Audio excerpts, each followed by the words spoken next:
Ah, Lolo, muy bien. Bueno, continuamos con el foro. El día de hoy acabamos de tener una muy buena intervención y una muy buena interpretación de lo que ha sido la experiencia en Brasil, de cómo ha sido todo este proceso de la inversión de derivados y el manejo de futuros.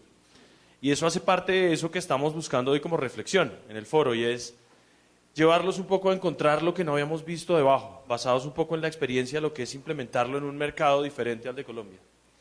Seguramente nos van a salir preguntas, como bueno, pero ese es otro mercado, son otras condiciones, tenemos, aquí tenemos otras reglamentaciones, acá nos tenemos que mover diferente, y por eso entramos y abrimos esta segunda etapa del foro con este video, que básicamente lo que nos dice es, oiga, seguramente nos vamos a encontrar troncos en la mitad de la vida, y van a estar ahí, y vamos a necesitar poner otro observador diferente, tener una actitud diferente para poderlo mover de ahí y poder continuar.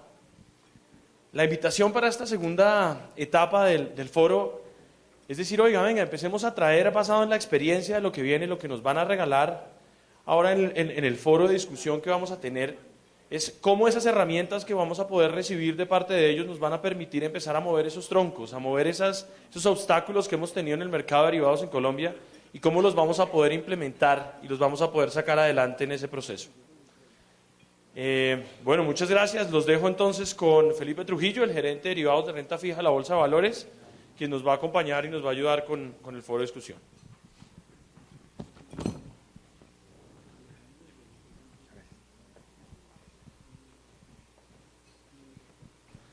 Buenas tardes. Quisiera invitar a pasar al frente para dar inicio a nuestro siguiente punto de la agenda a Ana Isaza, Andrés Vélez y Nicolás Borrero, que no los veo. Muchas gracias.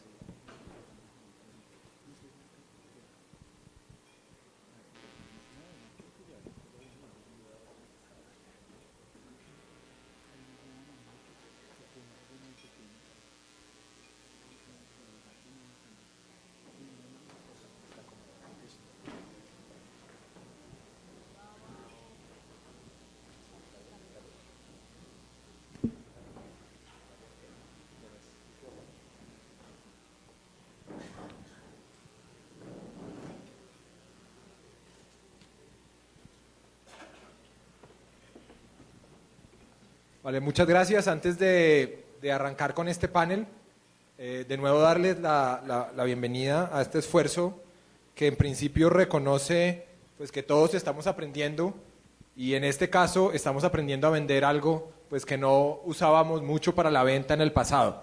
Y aquí queremos compartir con ustedes cómo nos ha ido en ese proceso, qué hemos aprendido, qué nos ha enseñado la vida y cómo vamos a enfrentar el reto hacia adelante. Antes de arrancar, pues quisiera de manera muy sentida darle un reconocimiento a Catalina Serrano, que estuvo con nosotros adelantando este esfuerzo y hoy no nos puede acompañar por fuerza mayor. Y segundo, para dar una visión más o menos de cómo estamos acá y qué estamos haciendo, quisiera con todo el respeto pedirles un favor. Por favor, levanten la mano todos aquellos que trabajan en equipos de ventas de entidades del mercado, que están en ventas. ¿Listo? Más o menos un 20%. Todos aquellos que están en tema de producto, o mesa de trading, o mesa de prop.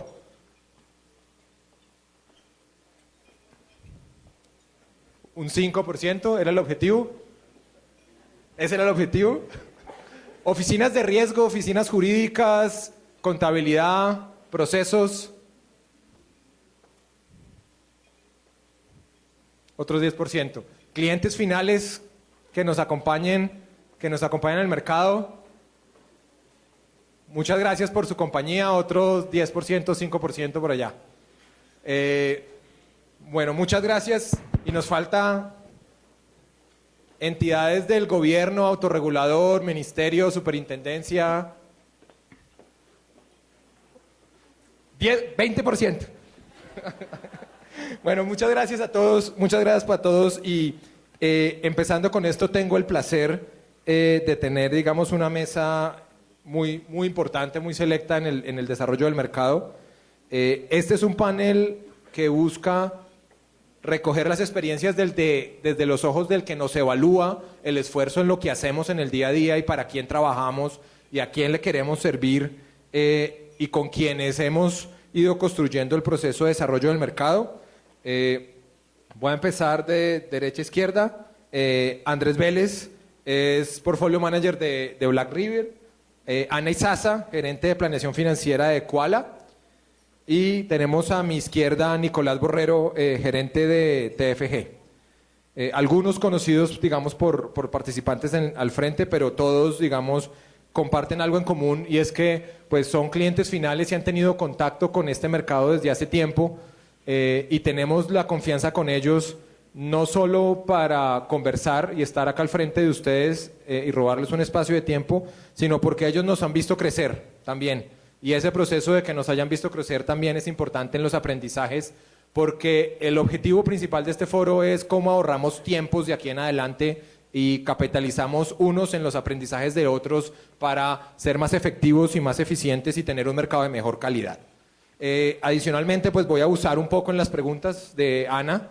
Ana adicionalmente nos acompañó como intermediario del mercado al inicio de este proceso y entonces tiene esa calidad importante de estar sentado de los dos lados de la mesa y pues me voy a aprovechar de eso en un segundo. Muchas gracias. No sé si para empezar y para darle una visión a la gente que tenemos, nos cuentan un poco pues cuál es el motivo de la compañía en la que laboran y cómo se vinculan con este mercado, para qué usan este mercado y ahí salimos, no sé, Nicolás, y empezamos por ti.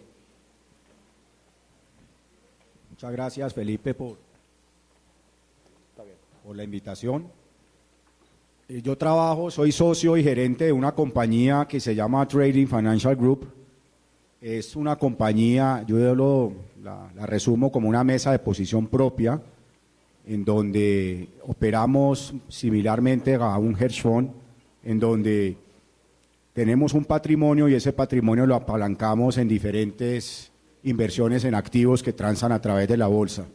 Es claro que ese patrimonio solamente se dedica al negocio de posición propia, al negocio de especulación y no manejamos recursos de terceros ni manejamos clientes. Es un negocio netamente de especulación donde operamos todos los activos que se transan en la bolsa, desde TES, futuros TRM, acciones, futuros de acciones, futuros de TES y plataforma internacional, todos los activos afuera.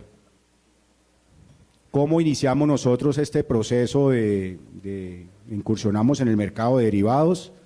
Nosotros iniciamos nuestro proyecto operando cuentas de márgenes de TES.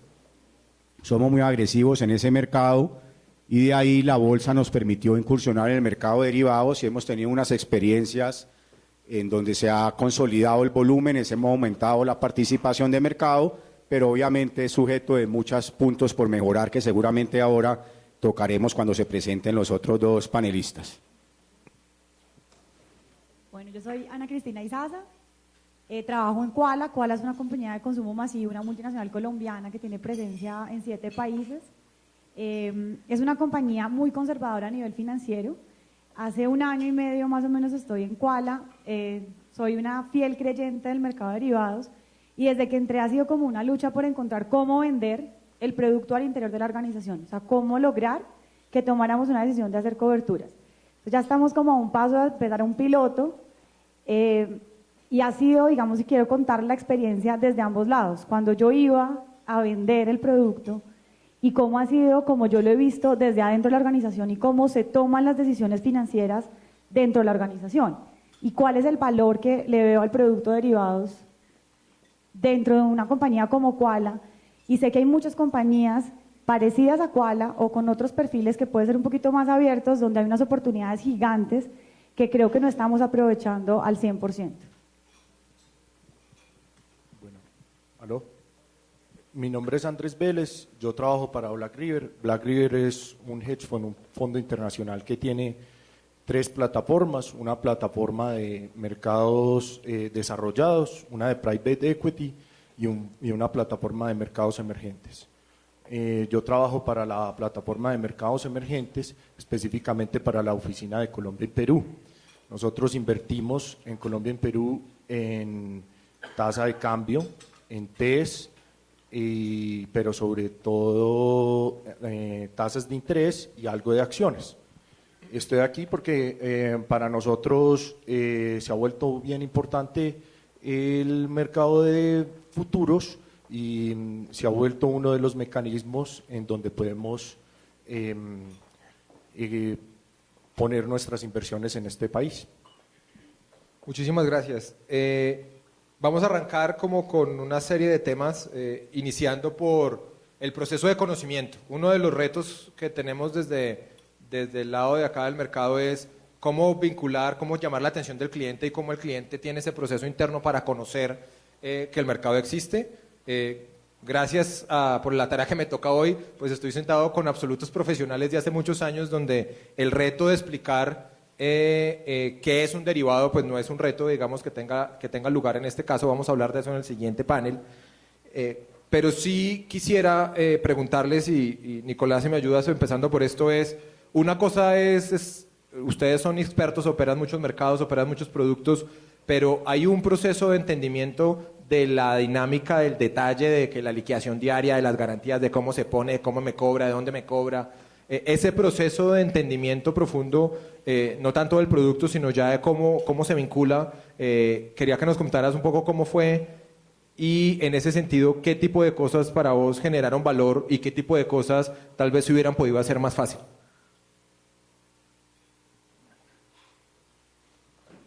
Sí, efectivamente nosotros, curiosamente, arrancamos el mercado de cuentas de margen en el año 2008, cuando se constituyó la compañía. Un mercado que funciona bastante bien, que es un mercado muy líquido, con unos costos bajos y donde se encuentra mucha profundidad en las pantallas del mercado spot, tanto en MEC como en el sistema transaccional del Banco de la República. Y éramos como muy reacios al mercado de futuros. Cuando salió el mercado de futuros, Felipe, corrígeme, hace pero empezó a mercado de futuros de TESA a operar ¿hace cuánto más o menos? Pues 8. Primeros pinos con el bono nocional, ¿cuándo fue? 8 años, 2008. 2008. Bueno, nos demoramos en operar un futuro, prácticamente las primeras operaciones que cerramos fueron en el 2013. Es decir, que 5 años donde estuvo el producto de bono nocional, que era un producto atractivo, siempre de alguna manera preferimos utilizar el producto de cuentas de margen porque no encontrábamos beneficios importantes de incursionar en el mercado de derivados. Primero que todo, el tema de las garantías. En su momento los futuros exigían mayores garantías que la cuenta de margen y teníamos mayor profundidad y menores costos en el mercado de cuentas de margen. Segundo, era un mercado con muy poca profundidad. El bono nocional siempre era un mercado donde de alguna manera había dos factores de especulación en el negocio, direccional y segundo, de valor relativo entre una referencia y otra, dependiendo cuál era el cheapest to delivery. Entonces, digamos que eso era más un trade relativo en algún momento que cualquier otra cosa. Y tercero, aparte de los primeros dos puntos, los costos de los futuros eran superiores al costo de operar cuenta de margen, las comisiones eran mucho mayores.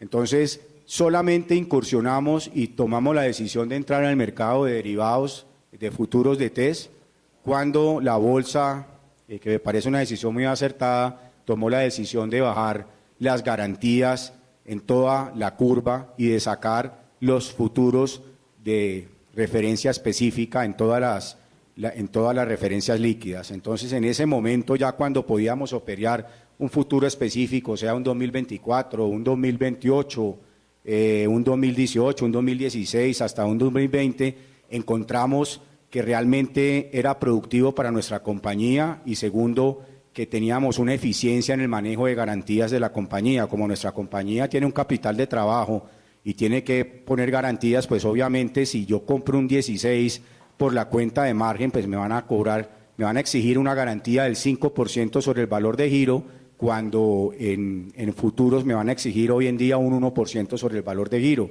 Entonces, obviamente que empezamos ya a volvernos eficientes en el manejo de garantías y parte del negocio se trasladó a futuros específicos y parte del negocio quedó en cuentas de margen por la profundidad que genera el mercado spot en su momento. Entonces, aplaudo la decisión de la bolsa y los reguladores de haber tomado esa decisión de bajar las garantías, y yo creo que ese fue el primer punto importante para que el mercado, de alguna manera, el cliente especulador y no el cliente final, que requiere de poner garantías para operar, tomara la decisión de empezar a incursionar en ese mercado. Ese es como el primer punto que me parece importante. Otro beneficio muy grande que encontramos, obviamente, es el beneficio de poder hacer los switches a través de futuros específicos, en donde se netean las garantías de la posición larga y la posición corta en una y otra referencia de test específicos. Anteriormente nosotros en nuestra empresa queríamos hacer un switch en test, pongamos un ejemplo, largo 24, corto 2016, y nos tocaba poner el 5% de garantía del valor de giro en el largo de 24 y el 5% de garantía en la posición corta de 18. Obviamente eso es un 10% por un monto muy importante, y ahora por algo lógico, y también aplaudo la decisión de la bolsa, pues ya se netean las garantías. No es lo mismo estar direccional o largo en una referencia que estar corto y largo en otra referencia, y obviamente el riesgo se debe medir de diferente manera. Entonces, por ponerles un ejemplo, hoy un switch de 24 contra 16 se utiliza más o menos una quinta parte de la garantía que yo utilizara si me fuera si utilizara cuentas de margen para hacer ese switch, o en 18 es más o menos la tercera parte de la garantía que utilizo. Entonces, soy franco, es decir, los futuros lo estamos utilizando básicamente por ser eficientes en el tema del manejo de las garantías, pero creo que tenemos que mejorar mucho en el tema de la marcación de precios y mucho en la profundidad del mercado, porque ahí es donde encontramos que las cuentas de margen todavía tienen mayores beneficios en ese tema de profundidad, agilidad de precios y en los costos. Muchas gracias, Nicolás. Ana, a partir, digamos, y te quiero preguntar el otro lado de la moneda, cuando uno tiene estos beneficios en la mesa y está parándose del lado de acá y va a hablar con el cliente, pero tiene que explicarle una serie de cosas nuevas que él no está acostumbrado, si nos puedes contar un poco de ese proceso, ¿cuáles las dos mayores cosas que al hacer ese proceso tú encontraste como más difíciles de transmitir, y ahora para el otro lado, como que qué reflexionas de que hubieras podido hacer distinto en ese momento? Pues creo primero es la identificación del cliente, o sea, cuando llegué a Koala, por ejemplo, la gente no entiende muy bien las coberturas, hay que explicar súper bien todos los detalles que eso tiene. Cuando estás hablando con un interlocutor como Nicolás, pues creo que el grado de conocimiento del producto, es una persona que conoce todos los derivados, entonces creo que cambian como las condiciones y cuáles son como las facultades y cuáles son los beneficios que tengo que mostrarle a cada uno de los clientes. O sea, seguramente un cliente del sector real no está un cliente que está esperando me pueda apalancar 5 o 6 veces, sino lo que quiere es cubrir su riesgo, o sea, cuál es el riesgo que quiere cubrir y cómo lo quiere cubrir si es una necesidad de cobertura. Entonces, primero creo que la identificación del cliente es lo que hace que te dé los argumentos de venta para poder mostrar los beneficios reales del producto, porque no todos los clientes tienen la misma necesidad ni van a buscar las mismas preguntas. Entonces, creo que más que conocer, digamos que vamos para un cliente de sector real que es manufactura, vamos para un cliente que es de servicios, es entender ese cliente que tiene atrás. ¿Cuáles son sus riesgos asociados a los riesgos de balance? ¿Cuáles son sus riesgos asociados al negocio? Y también identificar cuáles son las personas a las que uno va. O sea, uno muchas veces piensa que el financiero es la puerta de entrada y no necesariamente el financiero es la puerta de entrada. Entonces, por ejemplo, en Koala, para poder vender el producto nos ha tocado es por compras, porque ahí es donde está el beneficio, ahí es donde les duele, ahí es donde está la gestión y por ahí es donde podemos lograr que la decisión sea un sí. Entonces, muchas veces uno entraba por el financiero, le explicaba, el financiero decía, sí, entendí, y uno se iba y ese financiero no estaba haciendo fuerza al interior por hacer la venta, porque no era lo que le dolía. Entonces, creo que el conocimiento del cliente va mucho más a la profundidad de entender cuáles son los riesgos asociados a ese cliente. Y creo que nunca nosotros hacíamos un mapeo de los riesgos del cliente. O sea, uno iba y hablaba con el comercial y seguramente antes de la reunión, bueno, el cliente que quiere, y uno más o menos iba enfocado, pero uno nunca hacía un ejercicio previo donde hacía un mapeo de riesgos y llegaba con un producto que le hablara directamente a ese cliente. Cuando tú le hablas directo a eso que le duele, es mucho más fácil lograr un sí y identificar cuáles son los restrictores, porque seguramente para cada cliente los restrictores van a ser distintos. Muchísimas gracias. Y ahí, desde otra visión, y quiero pasar a Andrés, porque pues Andrés ha hecho, digamos, contactos y el curso de vincularse con varios intermediarios. Entonces, también desde el punto de vista de ese proceso, ¿cómo fue como la experiencia de tener comparados diferentes cosas y esa diferencia finalmente cómo terminaron estandarizándola para operar, digamos, de manera cruzada con varios intermediarios? Ok, yo creo que es importante entender como la evolución que ha tenido el mercado de derivados estandarizados. Cuando, como decía Nico, cuando empezamos que solo era el bono nocional, la liquidez era muy bajita y la gente no estaba como tan tranquila cuando uno podía entregar cualquiera de los bonos. El mercado fue evolucionando y hoy en día yo lo que quiero compartir es que muchos de los agentes actuales hoy del mercado tienen la capacidad de proveer la liquidez spot que hay en las pantallas sobre los bonos de precios spot. Es decir, yo voy y pido un precio y son capaces de darme el precio que existe en el mercado spot y además son capaces de convertírmelo a futuro. Entonces, utilizando la liquidez que tiene el spot, lo que hacen es tener una capacidad de convertirlo al futuro. Entonces, desde mi punto de vista como cliente, yo creo que cuando uno mira las pantallas de TES en futuros, puede que ahí no esté implícita toda la liquidez. Hay muchos agentes de mercado, y que eso es un negocio muy bueno para las comisionistas, para los bancos, logran darnos precios sobre el spot y convertirlo al futuro. Adicional a eso, yo creo que hay mucha gente que no sabe y que el mercado está que es importante para la gente como de ventas de las comisionistas, que expliquen el sistema que puede existir en Give Up y las posibilidades que se tiene a través de la cámara. ¿Eso qué quiere decir? Yo puedo operar con la comisionista A, con la comisionista B y no tengo que tener dos cuentas separadas, sino que hago un give up y lo centralizo, mi riesgo lo termino centralizando en alguna parte. ¿Eso qué beneficios tiene? Puede que aquí haya una contraparte que tiene una liquidez en una cosa, otra en otra. Si las uno, puedo tener un mercado muy líquido, pero como antes yo no las podía unir, pues porque me tocaba operar con uno y con otro, se me quedaban en cuentas separadas. Yo creo que falta como decirle y trabajar junto con los de jurídico, con los de contabilidad y decirle que es posible hacer el give up en donde yo puedo centralizar mi riesgo y puedo terminar operando con cualquiera o pues con cualquiera que tenga give up.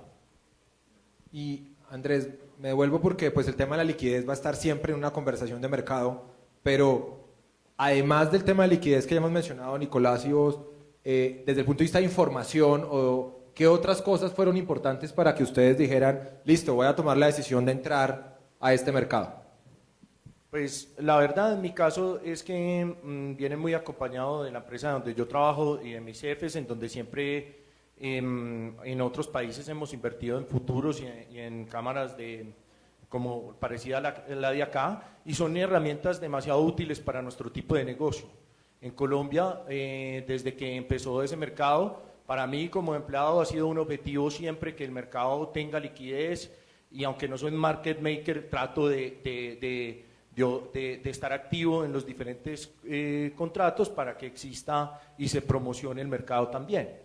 Entonces, era una necesidad que nosotros teníamos, que coincidió con la apertura de los derivados, y tanto la gente de las comisionistas y de los bancos nos fueron informando y asimismo nuestra curiosidad sobre estudiar el tema de futuros.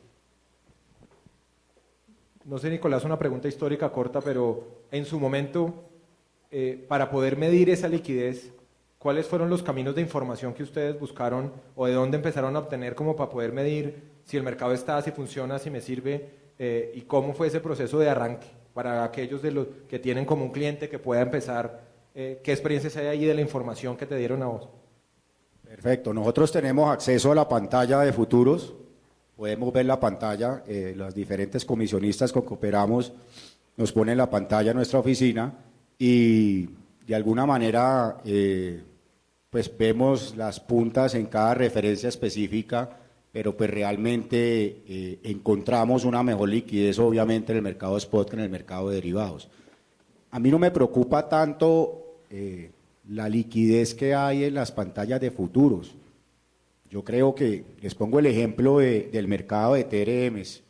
Cuando yo estaba en Corfivalle, que arranqué trabajando en la mesa de dinero hace muchos años, 13, 14 años, recuerdo que el objetivo primordial de la bolsa era que la pantalla de futuros de TRM, y estoy hablando hace muchos años, tuviera liquidez y profundidad. Y trataron de montar el esquema de creadores de mercado que pusieran la doble punta y que trataran de que de alguna manera ese mercado, que en esa época no se llamaba futuros sino OPCFs, operara a través del ZFX. Y realmente el mercado de derivados, TRM, Forwards Non-Delivery, opciones, funcionaba muy bien y no había una pantalla transaccional. Para mí, más importante de que haya una pantalla transaccional y que tengamos precios en esa pantalla transaccional, es tal vez que tú puedas llamar a algunas entidades y puedas encontrar unos buenos precios, unos márgenes cerrados y una buena liquidez. Digamos, en el caso nuestro, que nosotros manejamos volumen, yo prefiero 1000 veces no tener una punta en futuros de test de 10.000 comprando y de 10 vendiendo a un básico de spread o 2 básicos, sino que prefiero llamar a una entidad y que me dé, no sé, de medio básico de margen y no me dé un volumen de 10.000, sino de 30.000 o 40.000.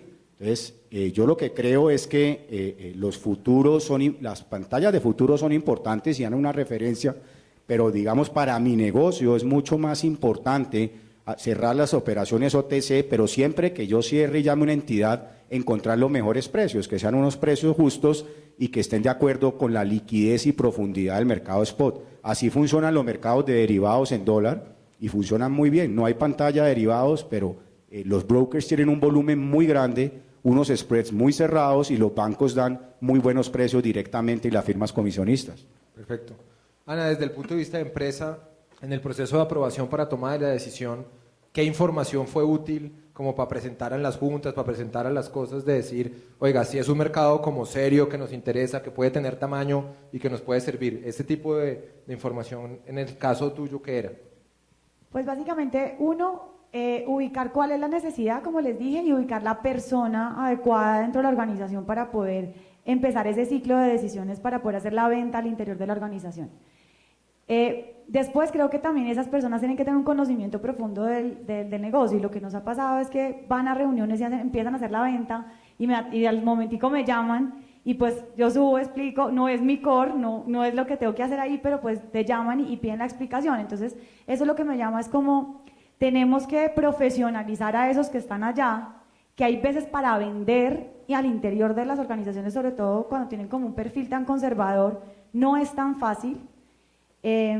Y para eso, esa es la labor de todos los que estamos acá y de todos los que tenemos clientes o los que teníamos clientes en algún momento, y es llevarlos y darles toda la estructura y digamos como todos los argumentos para que puedan hacer la venta al interior de la organización. O sea, yo creo que si hay un beneficio claro en términos del negocio, la decisión se va a tomar y va a inclinarse hacia un sí. No, digamos que hablábamos con Felipe y con Andrés la semana pasada, y lo que vemos no es, o sea, yo no veo que hay un restrictor en términos contables, no estoy viendo que el beneficio que vea el sector real está en términos de precio, o sea, sí, unos precios competitivos en términos de evaluaciones, pero yo creo que lo que está pidiendo, lo que pide el sector real es más servicio, acompañamiento. O sea, este tipo de productos no es tan fácil de tener las aprobaciones, pero me remito un poco al video que vimos al principio y no veamos el obstáculo, sino que cómo hacemos para darle armas y entre el comercial y esa persona que está dentro de la organización puedan mover eso que hay veces es tan difícil de mover al interior. Entonces, si hay un beneficio claro en términos del negocio, yo creo que vamos a tener los aliados al interior que nos permitan hacer la venta. ¿Qué hay que hacer de este lado? Acompañarlos para que eso se dé. Porque lo que yo veo es, hay veces, por ejemplo, uno va a las reuniones y la primera pregunta es, ¿ustedes qué hacen? Entonces nosotros hacemos estos productos. Y se te van con toda la oferta sobre esos productos que acabas de decir. Pero te están dejando de lado un montón de cosas que pueden serte útiles y que pueden atacar tu real necesidad. Porque lo otro es, bueno, sí, pero ¿cuál es la oferta de valor si me estás ofreciendo lo que yo ya hago? Entonces, ahí es donde uno se tiene que ir a precio o se tiene que ir a otras cosas. Y creo que es identificar eso y que hace la diferencia en términos de lo que hoy todos ofrecemos y ver el aliado dentro de la organización. O sea, creo que es un conjunto de personas los que hacen que eso se mueva al interior del sector real.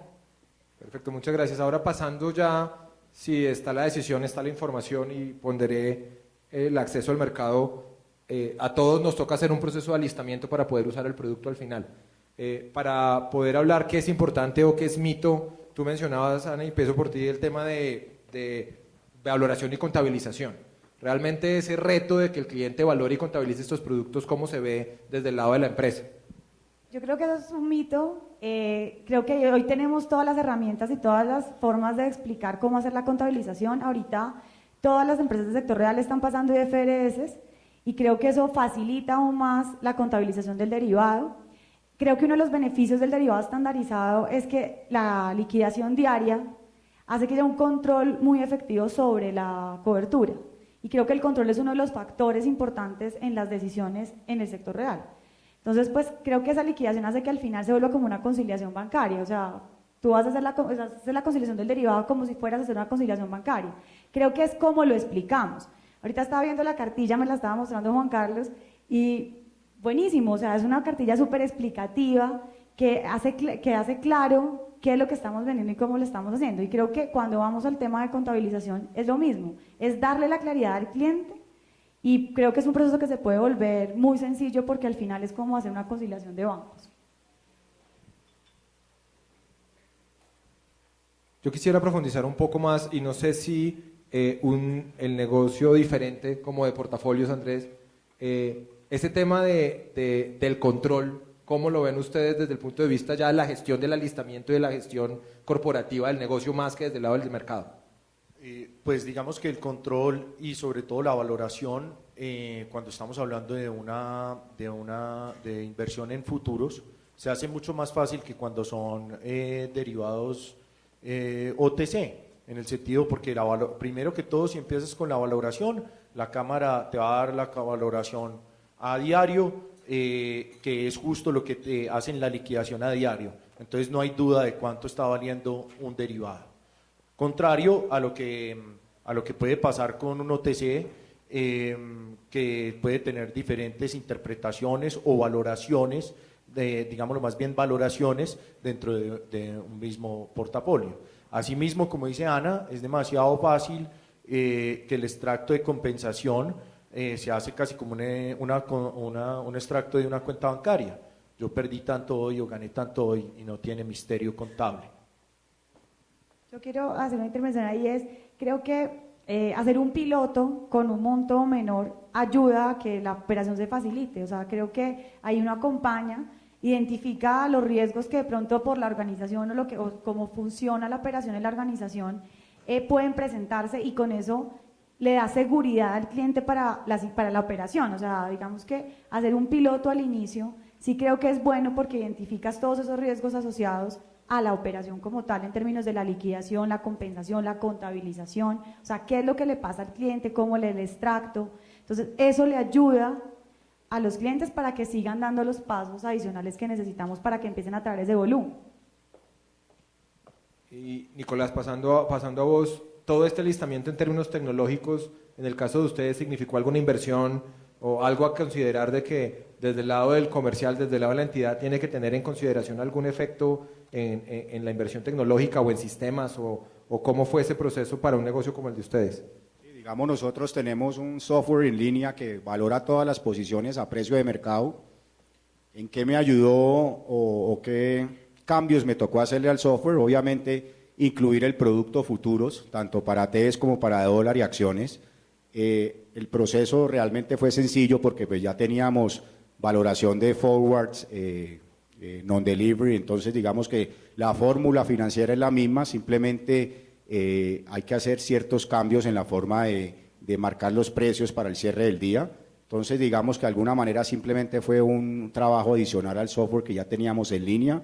Y reafirmo lo que dijo Andrés, es decir, nosotros somos una compañía que maneja portafolios financieros apalancados, pero nuestra contabilidad es una contabilidad de sector real. Y obviamente tener una cámara central de riesgo de contraparte en donde te liquidan las pérdidas diarias es mucho más sencillo para mostrar la realidad financiera y para poder hacer los registros contables. Bueno, muchas gracias. Quiero pasar a algo que ustedes, digamos, perciben, no necesariamente son clientes directos, pero claramente afecta, que es la relación con las oficinas de riesgo, que se hace a través del comercial. Pero finalmente, al momento de la decisión hay otro proceso importante y es ya la vinculación formal, la apertura de la cuenta, la firma del contrato, entonces, y la asignación de límites, de cómo operar, con qué espacio puedo operar, qué me va a pedir. Entonces, no sé, Andrés, si arrancamos por vos desde el punto de vista de ese esfuerzo en la primera vinculación. ¿Cuál crees vos que fue como el aprendizaje de esa relación con la apertura, con la vinculación y las garantías? Y el punto donde quiero que vos me hagas énfasis es, si te parece, es dónde son unas medidas que suenan proporcionadas y dónde vos después del tiempo creíste que esta cosa era como que demasiado. Bueno, yo creo que no es una cosa que ya sea del pasado, sino que se sigue presentando día a día, porque aunque se nota que en las comisionistas y en los bancos hay un esfuerzo decidido de ventas para vender el producto, muchas veces el jurídico o el de riesgo no está igual de bien entrenado en conocimientos sobre el futuro, por obvias razones. Casi siempre el de venta es un tipo que es financiero, etcétera, etcétera. Entonces uno empieza a tener dificultades en donde se encuentra que muchas veces se sobrevalora el riesgo de operar en futuros y se proporciona mucho más grande que una operación spot. Y no quiero entrar en un debate de qué es más riesgoso o qué no, pero muchas veces mi percepción es que los agentes jurídicos y de riesgo le asignan unos cupos de crédito que son válidos para el spot, pero a su vez no son válidos para futuro. Entonces, sí, yo creo que es como un llamado y decirle a ellos, de pronto si conocieran en verdad los riesgos que puede pasar en un futuro, pues en un contrato de futuro, tendrían una mejor concepción de las líneas de crédito que le están asignando a los clientes. Asimismo, muchas veces, aunque la Cámara tenga un contrato estandarizado, muchas veces creo que deberían revisarlo como grupo, porque muchas veces los jurídicos de cada parte quieren cambiar algún detalle. ¿Eso es bueno? No sé, o yo sé que mucha gente tiene sus propias teorías jurídicas, pero en el sentido, si todos estamos unidos en una cámara con la bolsa y tal, la idea es que ellos aporten estas concepciones jurídicas antes de generar el contrato estandarizado, no después como para cambiar un pedazo, yo quiero cambiar estas líneas. Entonces eso dificulta mucho las aperturas de cuenta, eso dificulta porque los jurídicos tienen que revisarlo y toma mucho tiempo, es desgastoso, tiene costos de abogados y muchas cosas. Entonces yo creo que eso puede ser un buen incentivo a que, hombre, aceptemos un solo contrato, pongámosle las cosas y juntémonos y digamos, este es. Perfecto, muchas gracias. Nicolás, en el caso de límites y asignación y apertura de cuentas y esas cosas, no sé si en la experiencia hay algo que ustedes hayan visto muy positivo o algo que hayan visto que tiene oportunidad para mejorar ahí. Para nosotros creo que ha sido muy útil la apertura de las cuentas de futuros. ¿Y por qué? Con respecto pues al manejo del riesgo. Cuando nosotros operamos cuenta de margen, obviamente cada entidad, independientemente de la capacidad que tengamos para depositar garantías, nos da un cupo de contraparte. Es decir, obviamente ellos revisan sus estados financieros y entregan un cupo de crédito independientemente que nosotros pongamos el 5% del valor de giro para operar y así tengamos caja suficiente, hay un cupo limitado. En futuros, así tengamos un cupo, porque hay un cupo, obviamente no puede ser ilimitado a la caja que nosotros tenemos para operar, sí hemos sentido en las firmas comisionistas con que operamos un poco más de flexibilidad en los cupos de contraparte. Nos han dado mayores cupos de contraparte para operar futuros que para operar la cuenta de margen y pues viéndolo desde el punto de vista de riesgo me parece que es muy lógico porque no es lo mismo tener una garantía estática y que estar liquidando diariamente las utilidades y las pérdidas. Entonces, en ese sentido nos hemos beneficiado. En la parte jurídica realmente han sido contratos estandarizados, el contrato marco con sus anexos y no hemos tenido como diferencias entre nuestra área jurídica y la de las firmas comisionistas. Creo que el tema ha fluido bastante bien. Vale, muchas gracias. En este proceso, digamos, si ya transitamos al otro lado y digamos en este ejercicio conceptual se hace la vinculación del cliente, es importante también saber ya el proceso de mantenimiento del cliente. Y en ese proceso del mantenimiento del cliente, poder saber un poco, y empiezo contigo Ana, de ese tema de saber dónde se opera, cómo se opera, cuando un cliente es recurrente y pasamos ahora a los clientes que son más recurrentes que tenemos al lado, ahí donde se identifica el apoyo que vos mencionabas y la generación de valor de su gerente de cuenta o de su gerente comercial con el cliente en la manera ya como está entregando órdenes o realizando estrategias en el mercado. Yo creo que hay dos momentos. Uno, cuando estás vendiendo el producto al interior de la organización para que te den la aprobación y ya el momento en el que estás operando. O sea, también creo que son dos clientes que pueden ser diferentes. Siempre el vehículo o la puerta de ingreso va a ser la parte financiera. Entonces, lo que he visto es que hay una relación muy fuerte entre la tesorera o entre la tesorería de la organización con esa persona o con esas personas que lo atienden, las diferentes comisionistas. Yo creo que es una relación de confianza. Y esa confianza se da a partir de muchas cosas, o sea, esa confianza se da a partir de un buen acompañamiento, de una buena asesoría. Creo que cuando se presentan nuevas oportunidades es de ir entendiendo el cliente y la evolución que el cliente está teniendo, la evolución de las necesidades de ese cliente, y también como la innovación en los productos. O sea, varias gente con la que he conversado lo que me dice es, todo el mundo ofrece lo mismo, entonces ese valor agregado que me da ese comercial porque está identificando lo que yo necesito realmente, porque me está capacitando, porque está profesionalizando, o sea, porque está haciendo que uno se vuelque a nuevos productos y está cubriendo las necesidades que tiene la organización y va evolucionando con la organización. Entonces creo que esa confianza es una cosa de largo plazo, pero que se puede generar a partir de un buen servicio, un buen acompañamiento, de estar ahí acompañando al cliente en ese proceso. No es fácil. Y lo digo porque llevo un año tratando de venderlo al interior y pues soy súper convencida del producto y no ha sido fácil, pero creo que se logra y creo que una vez lo logres ya vas a estar conectado con ese cliente y vienen muchos productos alrededor de ese producto. Entonces tenemos hoy un ejemplo, estamos haciendo otro piloto para el tema de recaudo y estoy segura que esa firma que entró no hubiera entrado si no hubiera sido por ese producto. Y hoy esa firma tiene una cantidad de productos y para todo la están teniendo en cuenta. Entonces lo que creo es que es entrar, encontrar cuál es ese gancho de entrada y después empezar a expandir el portafolio de productos.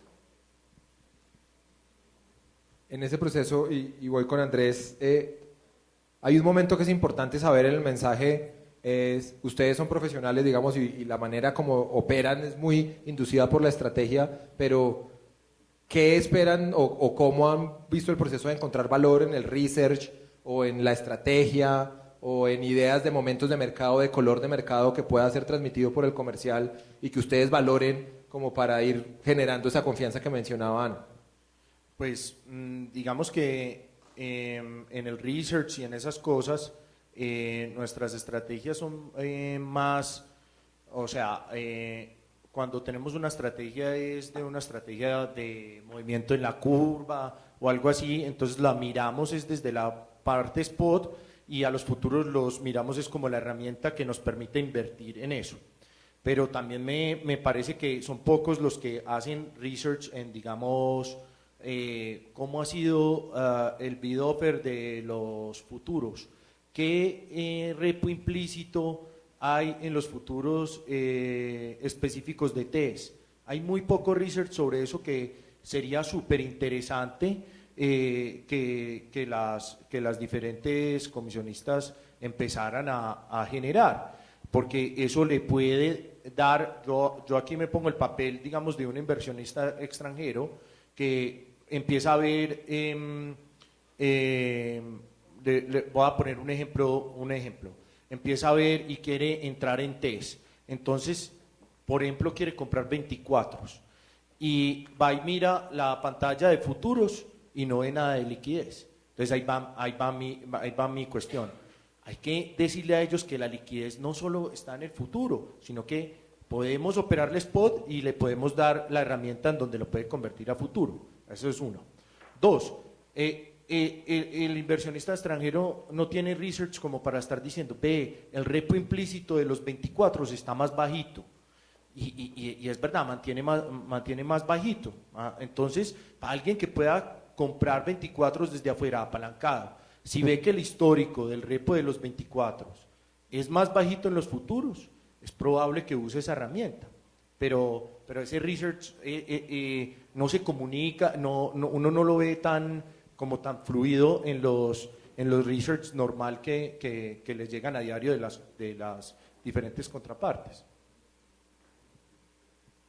Nicolás, ahí para pasar un poco ya profundizando la experiencia, ustedes que son clientes repetitivos, digamos, del mercado, cuando ustedes están buscando en el momento, voy a buscar cuando estaban entrando en acciones o cada vez un producto más, ¿qué información fue valiosa que se prestara, como que sean herramientas que entregaba el comercial o que entregaba el dueño del negocio para que ustedes tomaran la decisión de ir avanzando y entrando en nuevos productos y diciéndole sí al comercial en nuevas cosas? No sé si son estrategias o son servicios, ¿qué tipo de cosas son?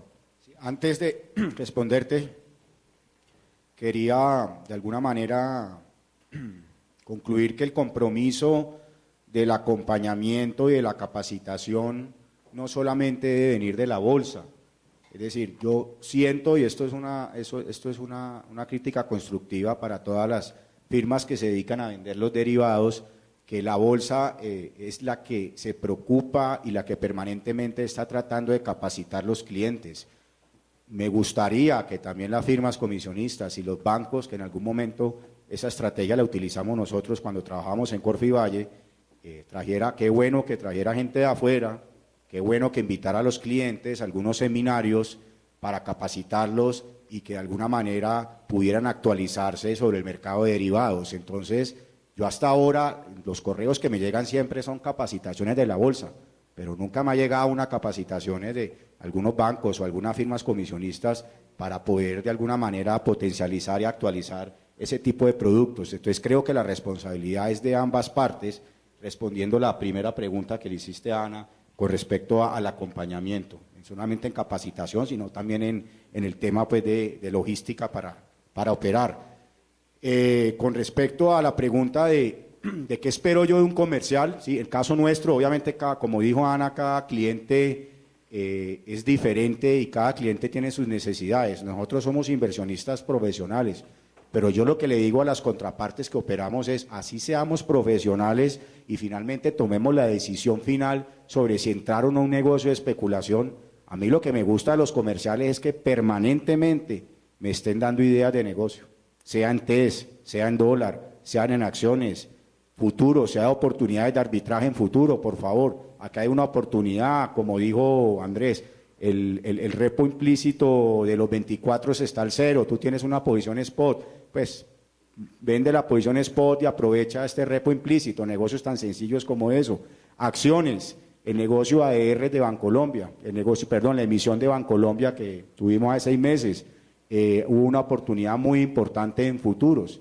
Algunas entidades se acercaron, obviamente, a ofrecer un negocio en futuros para poder apalancar la compra de esas acciones. No son negocios muy sofisticados, pero son oportunidades de negocio que inicialmente uno de pronto no ve o no está en el día a día. Entonces, a mí me gusta ese tipo de comercial que una vez ya el cliente coja la dinámica del negocio, el cliente ya conozca bien cómo se opera el negocio, cómo operativamente se cumple, lleven ideas de negocio. Y los comerciales tienen que llevar permanentemente ideas de negocio para uno poder ejecutarlas. Algunas veces dirá uno sí, algunas veces no, pero es la manera de poder aumentar los volúmenes y hacer negocios. Perfecto. En ese proceso y cuando va pasando, y yo quiero pasar a ti, Ana, porque desde el lado del sector real ese acompañamiento es mucho más importante. ¿Cómo es este proceso que se valora en el tema de qué hace el cliente, cómo lo debe hacer, cómo lo debe operar? ¿Qué nos dices de eso? Pues yo voy muy en línea con Nicolás. Pues uno, cuando ya está operando, es ese acompañamiento en términos de las estrategias, de qué productos pueden ir, digamos que puedo ir adicionando a ese portafolio que al inicio arrancó. Y creo también que es un acompañamiento a muchas personas de la organización, o sea, muchas veces capacitamos al que va a negociar con nosotros, pero nos falta ese otro que está ahí, que es toda la parte operativa, que es toda la parte contable. Entonces creo que no es ni siquiera de capacitar, creo que es de sentarse a hacer una reunión donde estén todas las partes y puedan poner un ejemplo para que ellos lo entiendan y sea muy fácil en el momento de las operaciones, que sepan a quién contactan en el momento en que haya un problema, a quién le preguntan. O sea, esas son las cosas que creo que pueden agregar valor y que hacen que haya una afiliación también con ese comercial. Perfecto. Voy a hacer aquí algo que nos ha pasado con muchos clientes finales y saber la experiencia de ustedes. Es que llega el momento donde están operando y de pronto hay algo que ocurre y era diferente a lo que ustedes habían entendido de cómo funcionaba el mercado. Es que resulta que la fecha de dividendo no es acá. Es que yo no lo iba... En este caso especial, no sé si nos pueden comentar, comienzo por Andrés, si ha pasado algo que pasó inesperado, ese proceso de recuperación un poco de la comunicación con el comercial, ¿qué enseñanzas deja de algo que al final uno creía que era de una manera y luego terminó cambiando las reglas del juego y generó ahí un pequeño conflicto, pero se superó? Pues no encuentro como un ejemplo pues, concreto sobre un caso de esos, porque me parece, sobre todo en derivados, me parece súper importante tener súper claros los calendarios de vencimientos, porque para no incurrir en riesgo de fix, súper importante en los futuros de acciones, es súper importante tener el calendario de dividendos bien claro y mejor dicho, el cliente tiene que estar muy informado en fechas específicas que en el caso de los futuros y de los derivados estandarizados son muy importantes y no se pueden dejar pasar. Es decir, es diferente tener un cliente que compró Ecopetrol y quiere quedarse en Ecopetrol todo el tiempo y entonces uno lo puede, pues hablando, se puede descuidar en el sentido de no necesita unas fechas específicas. Cuando estás hablando del futuro sí tienes que tener cuidado en eso porque hay unos vencimientos de los futuros y tienes que volver a involucrarte con el cliente a ver si quiere hacer un rol o bajar la posición. Entonces es muy importante para el que vaya a vender los futuros ir con un calendario súper específico de las fechas de estos. Muchas gracias. Y Nicolás, así como puede haber conflictos, cuando vos pensás ya la experiencia de estar ahí, ¿cuáles son las cosas que vos recomiendas que, oiga, este mercado tiene que mejorar desde el punto de vista de servicio y no solamente de precio, digamos, desde el punto de vista de servicio y desde el punto de vista ya de calidad de mercado para que ustedes, por ejemplo, crezcan también con el mercado? Sí, digamos, el ejemplo pasado, nosotros somos inversionistas profesionales, pero obviamente la operatividad de un futuro es diferente a la operatividad, digamos, de la liquidación de un forward on delivery, donde tenemos la experiencia de donde habíamos operado mucho. Y nos pasó que teníamos un vencimiento, por ejemplo, de un futuro específico de 16, pensamos que se podría hacer el rol una fecha X y realmente ya la operación se había liquidado el día anterior.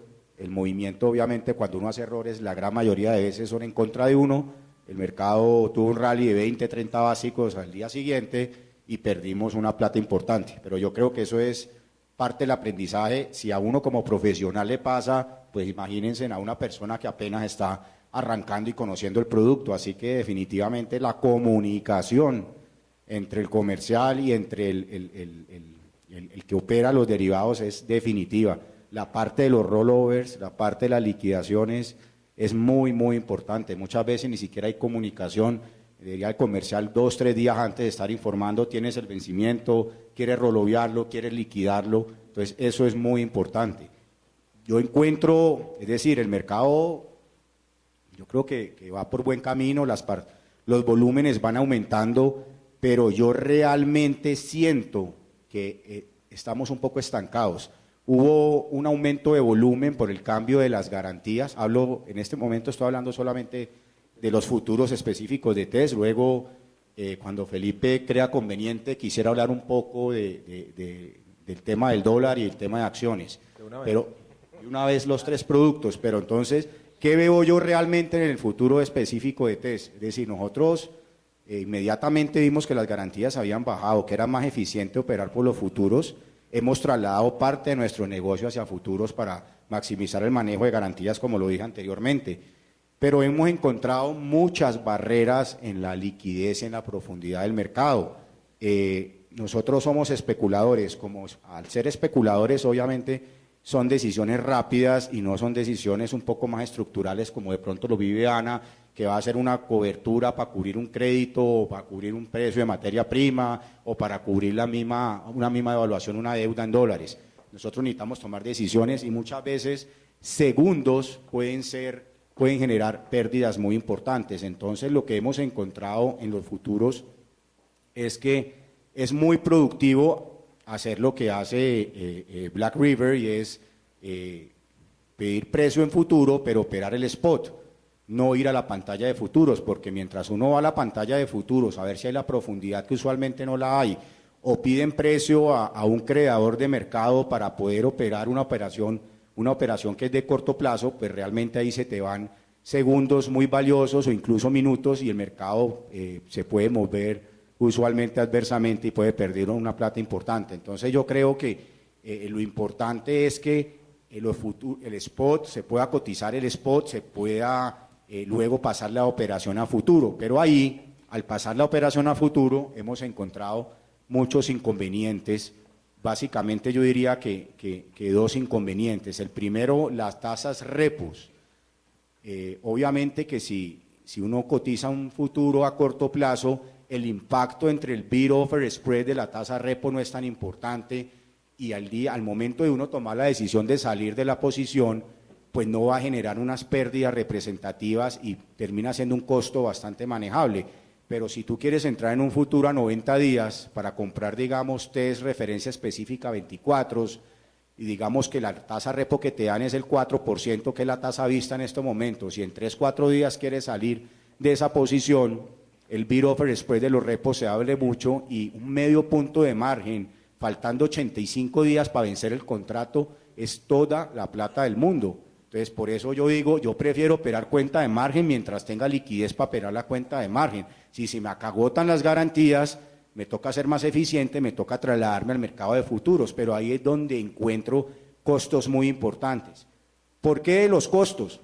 Tengo una de mis conclusiones, es decir, una de las conclusiones es que yo creo que las entidades tienen que aprender a manejar los peajes entre un área y la otra, porque obviamente que si tú operas el spot y te pasan la operación a futuro, aquí entra en juego el negocio de posición propia. Entonces, al entrar en juego el negocio de posición propia, obviamente ellos también van a querer ganarse un margen de la operación, van a asumir un riesgo porque van a fondear un papel, sea corto o largo, a largo plazo, a 90, 80, 70 días, y van a querer tener un colchón sobre esa tasa repo, pero ya cuando entras en un bid-offer spread, ya eso te puede costar mucha plata. Y lo otro que también estoy viendo, que me parece muy importante, encuentro muchos inconvenientes con la liquidación de los futuros, la forma como se liquidan los futuros. Es decir, uno cuando compra un forward peso dólar o un futuro TRM, uno liquida el futuro al vencimiento contra el promedio del mercado spot del día. ¿A dónde está el volumen aquí en Colombia? ¿En el mercado de futuros o en el mercado spot? Es lo contrario de Brasil, pero es la realidad.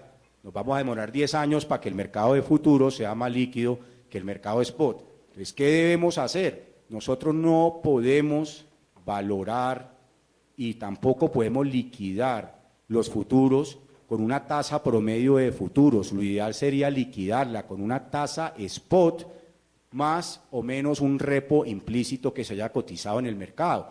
Eso de alguna manera le da mucho más facilidad a las tesorerías que hacen las coberturas de las posiciones de futuros para disminuir los riesgos al momento de la liquidación. Otro ejemplo que me parece que no estoy de acuerdo y es básicamente el fixing de los futuros de TES, me parece que no tiene ningún sentido. Es decir, ¿cómo vamos nosotros a hacer un fixing de TES con una subasta de las 12:59 a 1 de la tarde? Es decir, entonces nosotros nos cubrimos, nosotros nos gusta operar los futuros a través del spot y pasar la operación a futuros porque ahí es donde está la liquidez, ¿de acuerdo? Pero entonces al momento de liquidar la operación, quien asume el riesgo del fixing tiene una posición corta o larga, faltando 2, 3 o 5 minutos, y le van a liquidar esa posición, tiene que comprar o vender faltando 3, 4 minutos y se la liquidan contra un promedio del bid-offer spread de 14 puntas, y si no hay la liquidez suficiente, le dan un promedio de 30 minutos de la última media hora de mercado. Ustedes saben que puede ser una diferencia de 1, 2 o 3 o 4 básicos en un futuro de 100.000 millones de pesos, o de 50.000 o de 30.000 millones. Es toda la plata del mundo. Entonces, ¿qué es lo que yo siento? Yo cotizo los futuros, pero yo esa papa caliente de quedarme con el fixing al final del vencimiento, que alguien se tiene que quedar con él, yo no lo asumo. Entonces, ¿qué es lo que pasa? Es muy fácil para la entidad o para la comisionista. Uno cierra el futuro vía spot, te dan una tasa repo implícito, lo pasas a futuro, la tesorería, el banco de la comisionista se cubre con spot, perfecto. Sale uno de la posición y ellos liquidan el spot y la comisionista quedó con un futuro comprado y un futuro vendido, no tiene riesgo de fixing. Pero al momento de tú cotizarle, digamos, a una comisionista un futuro y la comisionista por algún motivo no tiene la liquidez para fondear el papel o se le dificulta conseguir el papel porque hay un squeeze de papel, digamos, de 24 o 18, tiene que cotizar la contraparte contra un creador de mercado, digamos un banco. Entonces la comisionista queda comprado, le vende, digamos, a mi empresa 24 a futuro y le compra a un banco. En el momento que yo quiera salir, que soy un especulador y de pronto quiero salir de la posición a los 4 o 5 días, o de pronto, digamos, faltando 5 días para el contrato, la comisionista, si yo cierro la posición, ellos liquidan la operación spot, pero quedan con el riesgo del fixing. Y la comisionista se le va a dificultar mucho trasladar ese riesgo de fixing a alguien, porque es que liquidar una posición faltando un minuto y tratar de que esa tasa sea igual a la de la subasta, eso es muy complicado. Entonces, yo que estoy sintiendo de cuál debería ser un cambio en los futuros específicos de TES, y es, primero, la forma de hacer el fixing de los vencimientos. Para mí es muy sencillo, debería ser igual que el mercado de futuros de TRM y el mercado de non-delivery forwards y el mercado de non-delivery TES, que funciona muy bien, y es a promedio del día de MEC, de CEN, la sumatoria de los dos, en donde se transa un volumen importante, en donde marca un precio real y donde da la oportunidad a la entidad que se quedó con el riesgo de fixing de tener todo el día para hacer un juicioso un riesgo de fixing. Una mesa de posición propia tiene que tener toda la capacidad de hacer un riesgo de fixing, no debería tener ese problema.